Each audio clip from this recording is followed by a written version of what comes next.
हाँ, हरे कृष्ण प्रभु जी। प्रभु जी, एक छोटा सा क्वेश्चन था। जैसे अभी आई18 बाबा जैसे जो हैं, जो कुंभ के मेले में बहुत वायरल हो रहे हैं कि उनकी लाइफ स्टोरी दिखा रहे हैं, ये सब कुछ दिखा रहे हैं, और बड़ी सुंदर साध्वी भी है जो नकली जटाएं लगवा लेते हैं और फिर बाबा बन जाते हैं।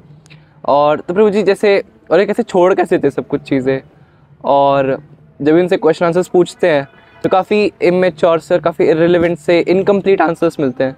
तो हम ऐसी चीज़ को कैसे समझे और कैसे वो करें?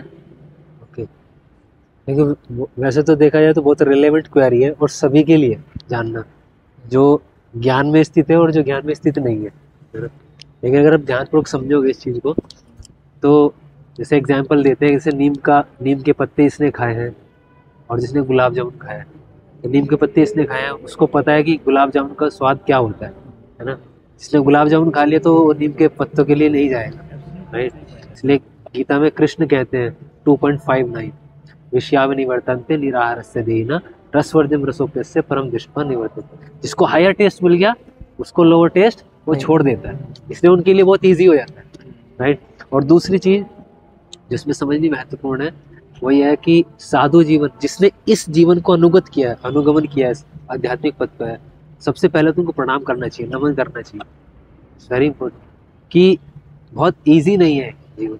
ऐसा कहा जाता है, साधु कहावत बड़ी कठिन है, जैसे पेड़ खजूर, चढ़े तो चखे प्रेम रस, नहीं तो चकनाचूर, है ना।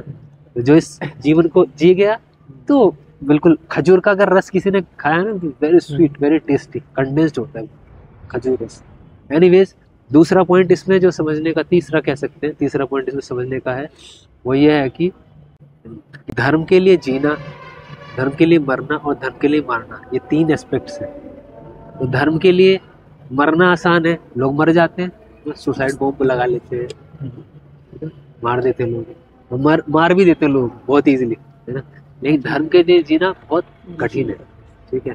ये एस्पेक्ट समझना जरूरी है।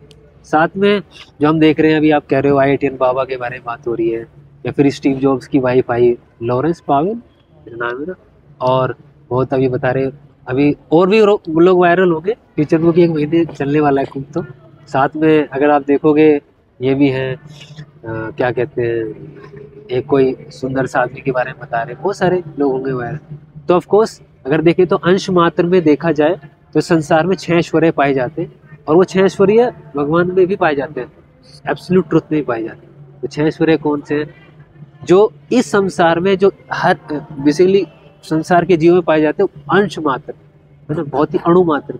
जैसे आप बताएंगे, जैसे आई18 बाबा के बारे में, तो इंटेलिजेंट है वो व्यक्ति, नॉलेजेबल है कि? तो एक उसका ऐश्वर्य है, ये बुद्धिमान का, लोग अट्रैक्ट होते हैं उससे, राइट। दूसरा ऐश्वर्य देखिए, बहुत सुंदर हो सकता है कोई, तो ये सुंदर साध्वी के बारे में तो अट्रैक्ट हो जाते हैं लोग। तीसरा, बहुत धनवान हो सकता है व्यक्ति, जैसे गौतम अडानी जी के पास पैसा है तो उन्होंने सेवा के लिए लगाया, महाप्रसाद सेवा की जा रही है उसको उनकी तरफ से, बहुत ही, है ना। तो इस तरह से अट्रैक्ट हो जाते हैं। बहुत लोग फेमस होते हैं, है ना, पोजीशन होती है वो, जैसे बहुत सारे पॉलिटिशियन भी जा रहे हैं वहाँ पे स्नान करने, तो उससे भी लोग अट्रैक्ट हो जाते हैं।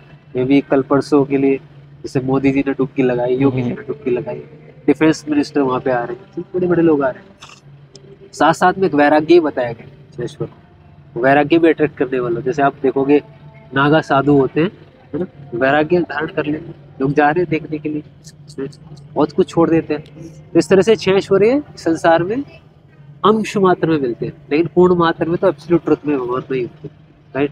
तो ये आकर्षित करते हैं लोगों को।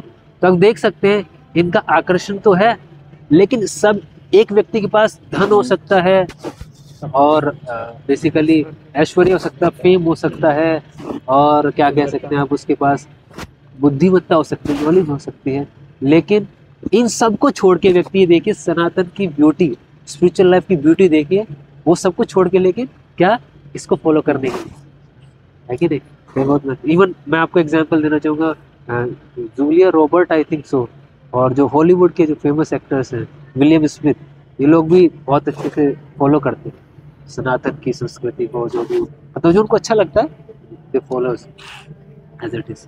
तो इस तरह से हम ये समझ सकते हैं। साथ साथ में जो आपका दूसरा क्वेश्चन है कि जब उनसे प्रश्न किया जाता है तो थोड़ा सा अनरिलेवेंट आंसर्स आता है, रेस्पॉन्स ठीक नहीं आता। तो मुझे इसमें 2 चीज़ें लगती हैं। एक तो हो सकता है कि जैसे पूछा जाता है प्रश्न तो व्यक्ति आंसर दे रहा हो अपने ओपिनियन के द्वारा, तो हो सकता है कि साधारण समाज उसको समझ ना पाए, ठीक है, क्योंकि उसका लेवल ऊपर का हो सकता है ना। और दूसरा एक चीज और एक्सेप्ट करनी जरूरी है एक व्यक्ति को, कि हर कोई प्रोसेस में, अभी हो सकता है वो व्यक्ति ने भी शुरुआत की हो, मान लीजिए कोई 20 माले की बिल्डिंग पर जाना चाहता है, तो अभी हो सकता है पहले स्टेयर पे चढ़ा हो और आपने उसको पहले स्टेयर पर ही देखा हो, और तभी आपने उससे ऐसे प्रश्न कर लिए हो जो बहुत ही अच्छे लेवल के प्रश्न हो सकते हैं, जिज्ञासु प्रवृत्ति के प्रश्न हो सकते हैं, है ना। तो अभी वो उस लेवल पे नहीं है, तो उस हिसाब से भी हम इस एस्पेक्ट को समझ सकते हैं। और अंततः ये देखना चाहिए कि दोनों ही एस्पेक्ट हैं, और एक व्यक्ति की चॉइस है उसके जीवन में, हर एक इंडिविजुअल है, आप उसको फोर्स नहीं कर सकते इस चीज़ के लिए, उसका अपना डिसीजन है, उसकी अपनी इच्छा है कि वो आध्यात्मिक जीवन को कैसे अनुभूत करना चाहते हैं। तो सारे एस्पेक्ट्स को जब हम समझेंगे तब फिर इस ऐसे क्वेश्चंस को, या फिर ऐसे जब ये चीज़ें वायरल होती हैं तो देख सकते हैं। At least we should go for the real person, पहले आप जाने फिर माने, तो आप जान ले चीज़ों को फिर उसको माने, ना कि हम जस्ट ब्लाइंडली फॉलो करने लग जाए सब। ओके, और फिर इस पर कमेंट करते हैं लोग। तो थैंक यू, इस चीज़ों को, सारी चीज़ों को समझेंगे तो फिर आप समझ सकते हैं इस प्रश्न। Thank you. हरे हरे